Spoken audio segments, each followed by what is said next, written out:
오늘 우리에게 주시는 하나님 말씀은 누가복음 9장 1절부터 17절까지의 말씀입니다. 예수께서 12제자를 불러 모으사 모든 귀신을 제어하며 병을 고치는 능력과 권위를 주시고 하나님의 나라를 전파하며 앓는 자를 고치게 하려고 내보내시며 이르시되 여행을 위하여 아무것도 가지지 말라. 지팡이나 배낭이나 양식이나 돈이나 두벌옷을 가지지 말며 어느 집에 들어가든지 거기서 머물다가 거기서 떠나라. 누구든지 너희를 영접하지 아니하거든 그 성에서 떠날 때에 너희 발에서 먼지를 떨어버려 그들에게 증거를 삼으라 하시니 제자들이 나가 각 마을에 두루 다니며 곳곳에 복음을 전하며 병을 고치더라. 분봉왕 헤롯이 이 모든 일을 듣고 심히 당황하니 이는 어떤 사람은 요한이 죽은 자 가운데서 살아났다고도 하며 어떤 사람은 엘리야가 나타났다고도 하며 어떤 사람은 옛 선지자 한 사람이 다시 살아났다고도 함이라. 헤롯이 이르되 요한은 내가 목을 베었거늘 이제 이런 일이 들리니 이 사람이 누군가 하며 그를 보고자 하더라.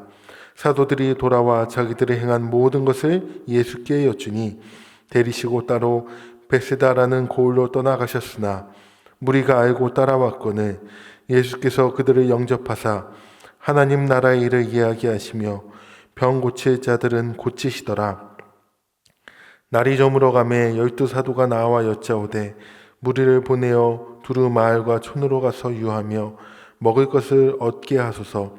우리가 있는 여기는 빈 들이니이다. 예수께서 이르시되 너희가 먹을 것을 주라 하시니 여짜오되 우리에게 떡 5개와 물고기 2마리밖에 없으니 이 모든 사람을 위하여 먹을 것을 사지 아니하고서는 할 수 없사옵나이다 하니 이는 남자가 한 5,000명 되밀어라. 제자들에게 이르시되 때를 지어 한 50명씩 앉으라 하시니 제자들이 이렇게 하여 다 앉힌 후 예수께서 떡 5개와 물고기 2마리를 가지사 하늘을 우러러 축사하시고 떼어 제자들에게 주어 무리에게 나누어 주게 하시니 먹고 다 배불렀더라. 그 남은 조각을 12바구니에 거두니라. 아멘.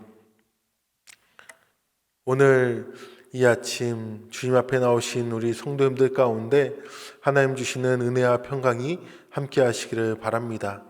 오늘은 2월의 첫날임과 동시에 설날입니다. 온 가족이 모여 즐겁고 풍성한 시간을 보내실 거라 믿습니다. 오늘 주신 말씀을 통하여서 우리 가족들에게 올 한 해 하나님께서 주신 사명을 깨닫고 정진하며 힘써 나아가는 귀한 명절 되시기를 축원합니다. 오늘 말씀을 보면 누가는 우리에게 하나님 나라의 백성으로서 우리의 사명을 일깨워 주고 있습니다. 예수님께서는 제자들을 향하여서 명하셨습니다. 너희에게 모든 귀신을 제어하며 병을 고치는 능력과 권세를 줄 것이다. 그리고서는 하나님 나라와 병 고치는 일을 위하여 너희를 파송한다 라고 하십니다. 제자들이 하나님 나라와 병 고치는 이 사명을 가지고 이제 나아간 것입니다. 이 일은 예수님께서 먼저 하신 일입니다. 예수님께서 이 땅에 오실 때에 하나님께서 받은 사명이 바로 이것 아닙니까? 하나님 나라를 전파하며 앓는 자, 병든 자를 고치시는 것. 예수님께서 하셨던 그 일을 제자들에게 똑같이 위임하셨다라는 거예요. 그렇다면 오늘날 우리의 사명은 무엇이겠습니까? 네, 우리에게도 이와 같은 동일한 사명이 주어진 것입니다. 복음을 전하는 일, 이것이 바로 하나님께서 우리를 먼저 부르신 일이다라는 것이죠. 그렇다면 그 제자들에게 예수님께서는 어떤 말씀을 더 하셨을까요? 3절에 보니까 제자들에게 여행을 위해 아무것도 가지지 말라고 당부하시면서 장거리 여행의 필수 장비인 지팡이나 배낭이나 양식이나 돈이나 두벌옷을 금지하고 있습니다. 왜 그러셨을까요? 이것은 너희가 다른 것 의지하지 말고 다른 것 구하지 말고 오직 하나님만 의지하고 하나님만 구하라라는 거예요. 주만 바라보라라는 것입니다. 그들은 자신들을 대접하는 사람에게 의존하고 환영하지 않는 자들에게는 조금도 시간을 낭비하지 않아야 했던 것입니다. 우리도 이 땅을 살아가며 마찬가지입니다. 다른 것을 의지하고 다른 것을 구할 때가 얼마나 많습니까? 설날 우리가 복을 빌어줄 때에 여러 세상적인 복을 많이 빌어줍니다. 그런데 하나님의 나라를 위해, 이 복음 전파를 위해 예수님께서 제자들에게 말씀하셨던 것 같은 그런 복을 빌어주고 계십니까? 이 세상을 살아가는 우리의 자녀들에게도 이와 같이 하나님만 구하고 하나님만 의지하는 복을 빌어주시기를 주 이름으로 부탁드립니다. 이제 제자들이요, 그 예수님의 명령을 받아 그 사명을 가지고 각 마을에 다니며 곳곳에 복음을 전했습니다. 병든 자들을 고쳐주었습니다. 그러자 이 소식이 분봉한 헤로데까지 다 소식이 들어간 거예요. 그러자 깜짝 놀랐습니다. 도대체 누가 이 일을 하는가? 그래서 주변에서 뭐라고 합니까? 어떤 사람은 세례 요한이 살아났다라고도 하고 어떤 사람은 옛 선지자가 다시 살아났다라고도 하고, 당시 많은 여론들이 이 일을 한 예수를 향하여 선지자로 여겼을 것입니다. 그 사람을 한번 만나보고 싶었을 것입니다.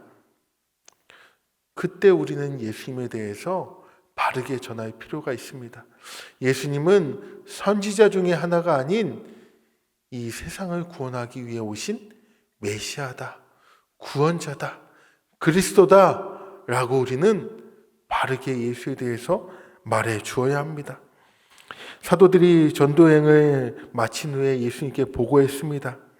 그리고 예수님은 이제 그들과 함께 벳세다로 이동하셨습니다. 그때 사람들이 알고 따라오자 예수님께서는 그곳에서도 하나님 나라에 대해 알려주시고 병든 자를 고치셨습니다. 이렇게 예수님께서는 자신이 해야 할 일을 끝까지 최선을 다해 감당하고 계셨습니다.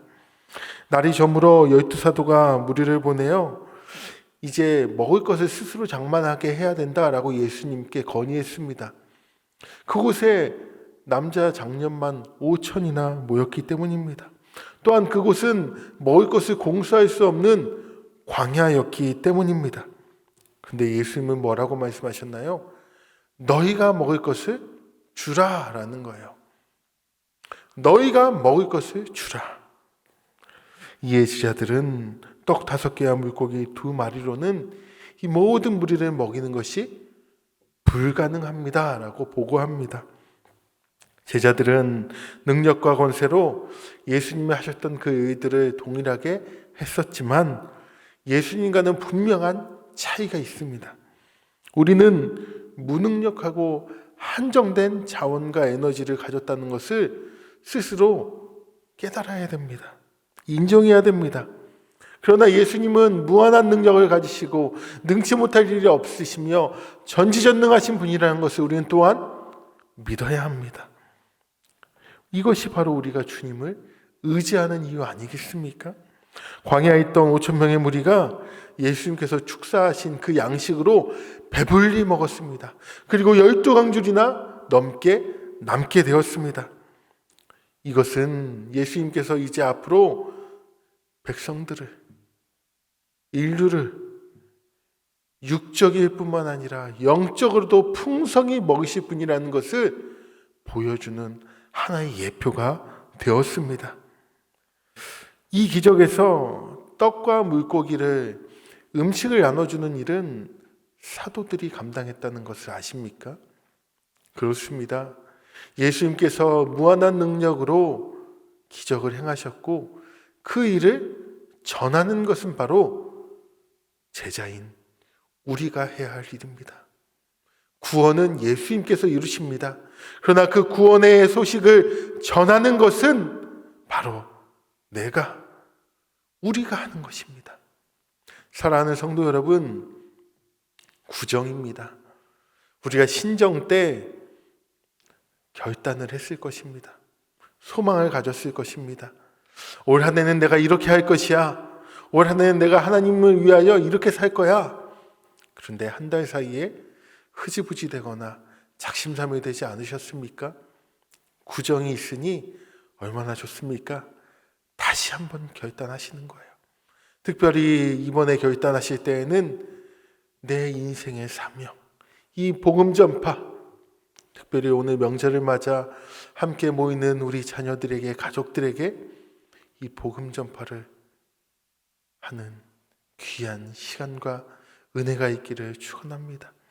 우리에게 주어진 사명, 복음을 전하는 것, 이 사명에 끝까지 최선을 다해 헌신하며 충성 봉사하며 나아가시는 우리 모든 성도님들이 되시기를 주 이름으로 축원합니다.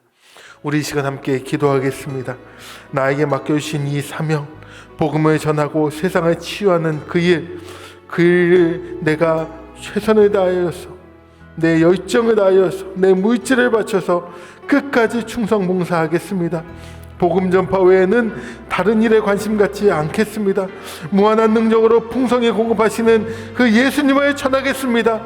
우리 이 마음 가지고 이 시간 주여 한번 부르짖고 기도하겠습니다. 주여, 하나님 아버지, 이 아침 주님 앞에 간절히 기도합니다. 오늘 나에게 허락하신 사명이 무엇인지 다시 한번 깨달았사오니 이 복음 전파를 위하여서, 사람들을 이 세상을 치유하는 이 일을 위하여서 내가 내 힘을 다하여, 내 에너지를 다하여, 내 물질을 다하여, 내 시간을 들여서 충성 봉사하겠습니다. 끝까지 나아가겠습니다. 주님, 나를 사용하여 주시옵소서. 하나님, 이 시간 복음 전하는 것 외에는 다른 것을 구하거나 원하지 않고 하나님 원하네 하나님만을 더 바라며 하나님만을 구하며 우리의 마음의 제고식을 온전히 일어나기를 소원하오니 그 소원을 이루어 주시옵소서.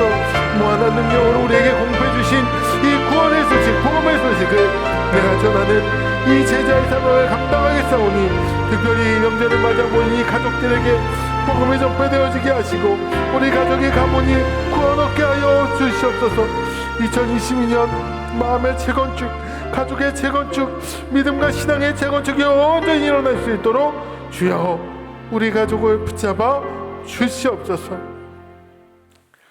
이제는 우리 주 예수 그리스도의 은혜와 하나님의 사랑하심과 성령님의 교통하심이 우리의 사명을 깨달아 복음 전파를 위하여 하나님께 나아가 하나님의 얼굴을 구하며 헌신하기로 결단한 우리 모든 성도들과 우리 가족들 위해 이제부터 영원토록 함께 하시기를 간절히 축원하옵나이다.